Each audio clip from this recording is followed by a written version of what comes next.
La catástrofe humanitaria que está produciendo la guerra de exterminio que lleva adelante Benjamín Netanyahu en la franja de Gaza, con el inmenso costo en vidas civiles, entre ellos miles y miles y miles de niños, por lo menos 15.000 niños ya han muerto bajo las bombas del ejército israelí. Bueno, esa catástrofe humanitaria que tanto daño también le está haciendo a la imagen de Israel en el mundo, todo el tiempo genera señales de que el aislamiento es mayor en el escenario internacional para el Estado israelí. Ahora es posible que también haya generado indignación en Donald Trump, el aliado más estrecho que ha tenido Benjamín Netanyahu, aquel que le daba un apoyo ciego a todo lo que pida, a todo lo que pretenda, aprobando todas las maneras de hacerlas que Netanyahu y su gobierno extremista se propongan, siendo el costo humano que sea, ¿no? Ese hombre, Donald Trump, que no es precisamente alguien sensible, que no es precisamente alguien al que lo conmuevan las tragedias de los demás, llegó al punto hasta descabellado de proponer una limpieza étnica en la franja de Gaza y convertir ese territorio en propiedad suya o en propiedad de los Estados Unidos para convertirlo en un espacio plagado de casinos y de hoteles 7 estrellas, o sea, en un lugar de vacaciones de lujo para el mundo. Hasta eso llegó Donald Trump, ya que Donald Trump muestre impaciencia frente a Netanyahu, muestra que Netanyahu está llevando esto ya demasiado lejos. En los últimos días, Francia, Canadá y Gran Bretaña, el Reino Unido de la Gran Bretaña, ¿no?, que fue uno de los impulsores a principios del siglo XX de que existiera un Estado judío en el Oriente Medio, uno de los impulsores de Israel. Sin embargo, hasta los británicos le perdieron la paciencia a esta guerra de exterminio que lleva adelante Netanyahu, y acaba de suspender el primer ministro Starmer el acuerdo hacia el que estaban avanzando en el terreno del libre comercio, mientras Canadá toma medidas similares, Francia toma medidas similares y Europa se plantea sino congelar los vínculos económicos con Israel. Fíjense el nivel de aislamiento que empieza a producirse. Seguir poniendo el sello, disparando a mansalva con el rótulo de antisemitas a todos los que cuestionan lo que está ocurriendo en Gaza no es más que banalizar el concepto antisemita. Y eso es inmensamente negativo también para Israel y para el judaísmo. Inmensamente peligrosa para el judaísmo es la banalización del concepto antisemita que está llevando adelante Netanyahu, ¿no?, al acusar a todos los que los cuestionan, y cada vez son más los que los cuestionan desde todos los rincones del planeta. Y ahora lo ha hecho con una serie de actitudes el mismísimo Donald Trump. En El Príncipe, Maquiavelo explica que en algún momento el príncipe tiene que librarse, incluso bruscamente, de aquel que lo ayudó a llegar al poder, de aquellos que lo encumbraron. Esta mirada maquiavélica se estaría cumpliendo en Trump, que fue ayudado por Netanyahu movilizando sus posibilidades de influir en muchos votos del judaísmo en Estados Unidos. Fue ayudado por Vladimir Putin, también a través de sus escuadrones de hackers y de todo lo que puede mover Rusia en el mundo de las redes, y sin embargo ha empezado a mostrar hartazgo, tanto con Putin como con Benjamín Netanyahu. ¿Y cómo ha demostrado ese hartazgo? Bueno, primero negoció directamente Estados Unidos con Hamás la liberación de un rehén norteamericano, un rehén israelí norteamericano, y lo lograron sin siquiera consultarlo a Netanyahu. Y a renglón seguido empezó la negociación de Estados Unidos con la República Islámica de Irán para, en definitiva, volver a los acuerdos del 2015, los acuerdos que había impulsado Obama y negociado con Hassan Rouhani, por entonces presidente de Irán.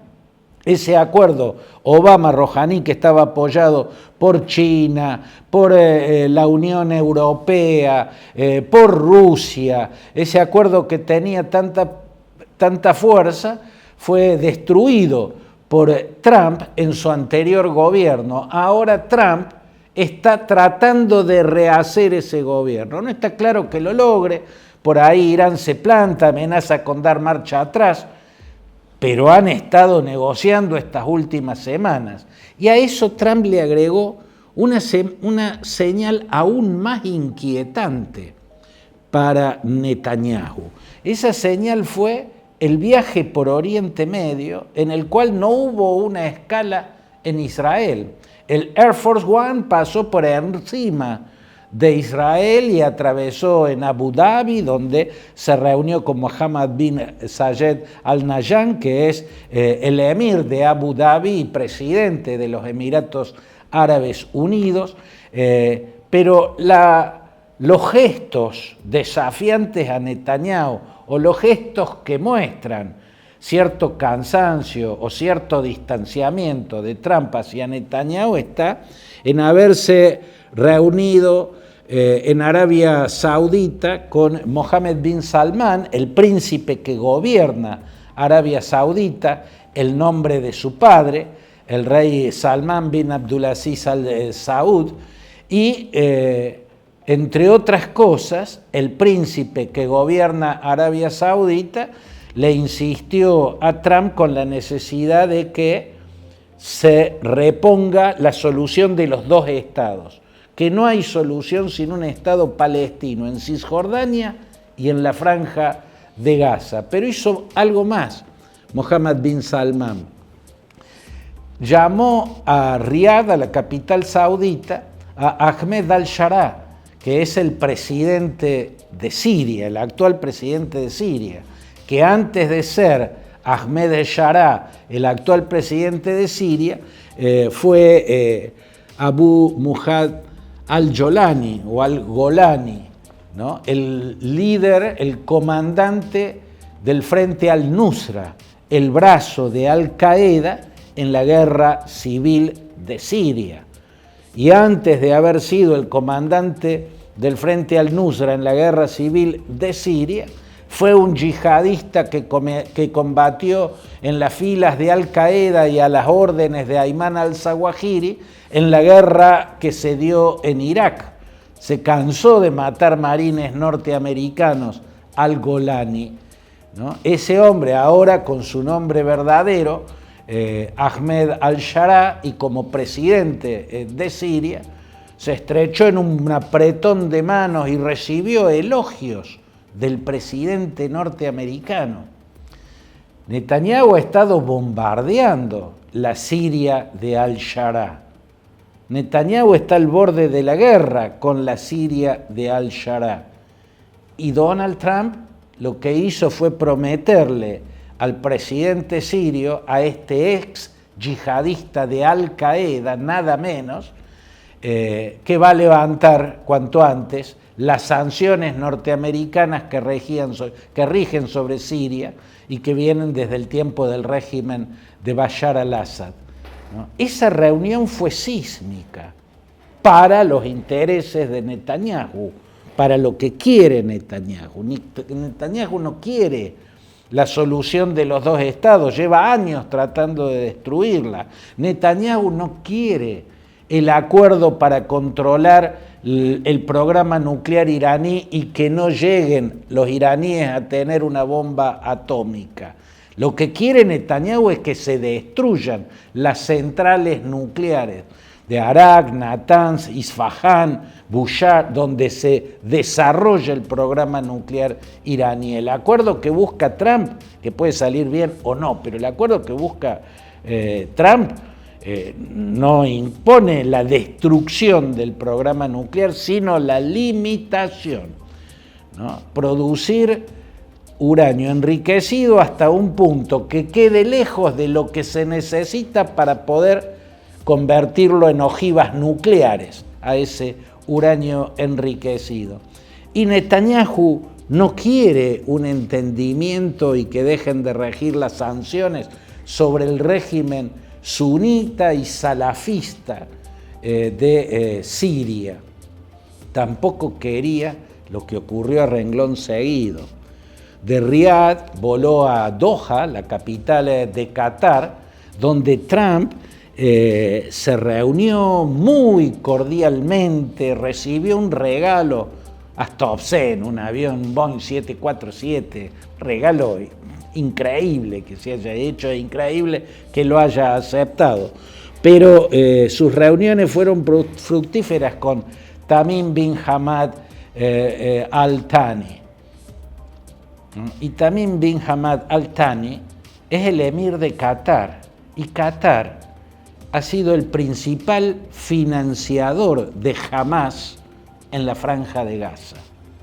Si Hamás subsistió todos estos años al frente de la Franja de Gaza, imperando sobre los gazatíes, si esa organización criminal logró tanto tiempo en el poder y tanto armamento, entre otras cosas fue por las armas que recibió de Irán, por las armas que recibió de Hezbollah y por el dinero, la cantidad inconmensurable de petrodólares que les enviaba precisamente Qatar, el emirato donde además residían los jefes políticos de Hamás.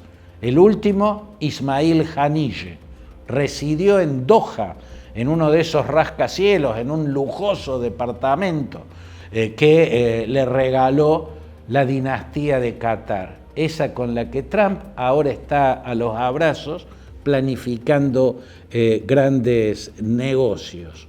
Todo eso seguramente preocupa mucho a Netanyahu y tal vez le haga ver a una mayoría más contundente de los israelíes que esta guerra de exterminio, esta guerra atroz, ¿no?, que está provocando tanta destrucción y tanta muerte civil en la Franja de Gaza, debe terminar cuanto antes, porque está demonizando como nunca antes en la historia al Estado israelí y lo está aislando internacionalmente como nunca antes en la historia lo había estado.